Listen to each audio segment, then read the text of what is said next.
What happens when a dictator draws a line in the middle of the ocean and says, "Cross this and you die"? Well, on August 19, 1981, the US Navy crossed that line, and in less than 60 seconds, 2 American pilots turned the Cold War into a hot war. Our story begins in the Gulf of Sidra, a massive body of water just off the coast of Libya. The water is calm, but the political situation is absolutely boiling. Muammar Gaddafi, the Libyan dictator, has just declared a new maritime border. He calls it the Line of Death. He claims the entire Gulf belongs to him and warns the world that any foreign jet or ship that crosses this invisible line will be shot down. This isn't just a political statement, it's a direct challenge to international law and specifically to the United States. And the US Navy doesn't back down from challenges. 2 of the most powerful warships on the planet, the aircraft carriers USS Nimitz and USS Forrestal, are steaming directly into these contested waters. Their mission is to conduct freedom of navigation exercises. But let's be real, what they're really doing is daring Gaddafi to make a move. They're sending a clear message: the high seas belong to everyone. High above this floating fortress, 2 F-14 Tomcats are flying combat air patrol. In the lead jet, Fast Eagle 102, is Commander Henry Hank Kleeman. On his wing, in Fast Eagle 107, is Lieutenant Dave Venlett. They are flying what was, at the time, the most advanced and powerful interceptor ever built. The F-14 was a technological marvel, designed to dominate the skies. But today, their orders are crystal clear and incredibly strict. Do not fire unless you are fired upon. For hours, it's a tense cat-and-mouse game.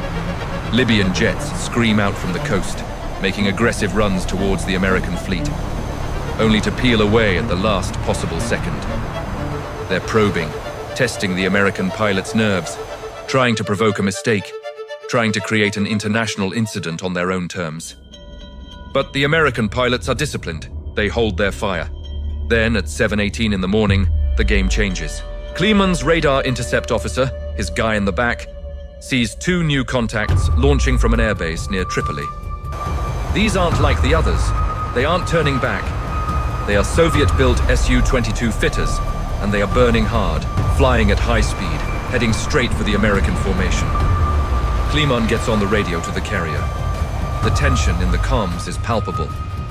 You can almost hear the heartbeats rising. Contacts closing, speed high! The distance between the jets collapses at an alarming rate. 5 miles, 3 miles, the F-14s turn to meet them head-on. This is standard intercept procedure. You show the enemy that you see them, that you're watching them. Usually this is the part where the other pilot gets the message and turns for home. But today, the Libyans don't blink.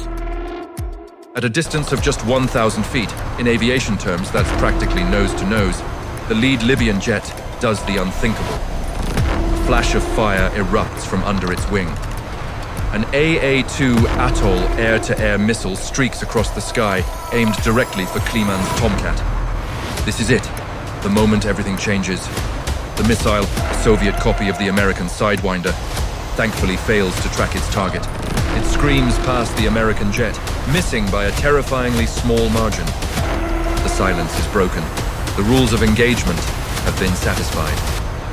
The Libyan pilot has just made the last mistake of his life. Kleeman's voice cracks over the radio, sharp and deadly serious. Brake left! Brake left! The 2 F-14s, these massive, powerful machines, violently bank hard to the left. Their huge engines roar as the afterburners kick in, dumping fuel into the exhaust and creating a massive surge of power. The pilots are slammed back into their seats by the incredible G-forces.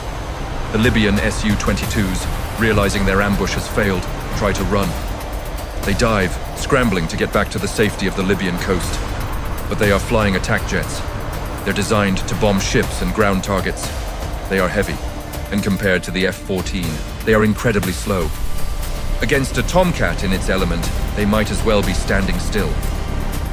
Kleeman, with the instinct of a true fighter pilot, pulls back on his stick, bringing the nose of Fast Eagle 102 around. He effortlessly slots in directly behind the lead Libyan jet. He's not panicking, he's not rushing. He's a professional doing his job. He simply waits for the tone. In his headset, he hears the distinctive menacing growl of the Sidewinder missile's seeker, locking onto the intense heat of the enemy's engine. He says 2 words, Fox 2. The missile leaps off the rail. It tracks perfectly. A thin line of white smoke traces its path for a split second, before it slams directly into the tail of the Libyan jet.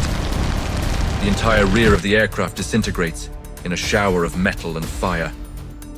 The pilot ejects, his parachute a tiny speck against the blue of the sea as he tumbles towards the water. Simultaneously, Lieutenant Venlet in the 2nd Tomcat has hunted down the wingman. The 2nd Libyan pilot is flying for his life, twisting and turning, trying desperately to shake the American radar lock. But it's no use. He can't escape the Tomcat. Venlet is calm, focused. He presses the trigger. Fox 2. Another missile, another perfect track, another direct hit. The 2nd Su-22 erupts into a massive fireball, a plume of black smoke marking its grave in the sky. Venlet's voice comes over the radio, calm and professional. Splash 2. And just like that, it's over. The entire engagement, from the first radar blip of the approaching enemy to the final explosion, has taken less than 60 seconds. 2 missiles fired by the US Navy, 2 confirmed kills. A 100% kill ratio. The sky over the Gulf of Sidra is empty again. Grumman and Venlet turn their F-14s back towards the Nimitz. They don't celebrate. They're low on fuel, and their heads are on a swivel, scanning the horizon, wondering if the entire Libyan Air Force is about to launch a massive counterattack. But the sky remains eerily clear. Gaddafi's bluff had been called. When they land back on the deck of the carrier, they are greeted not just as skilled pilots, but as history makers. In that 1 minute of combat, they had proven to the entire world that the F-14 Tomcat wasn't just a pretty plane from the movies. It was the most lethal air superiority fighter on the planet. The Gulf of Sidra incident sent a message that echoed far beyond Libya, all the way to Moscow and the heart of the Soviet Union. The message was simple. You can draw all the lines you want in the ocean, but if you fire on the United States Navy, you will pay the price. 2 enemy jets went out that day. None came back. And Gaddafi's line of death was erased from the map. Thanks for watching. If you enjoyed this piece of military history, make sure to like, subscribe, and hit that notification bell so you don't miss our next story. See you in the next one.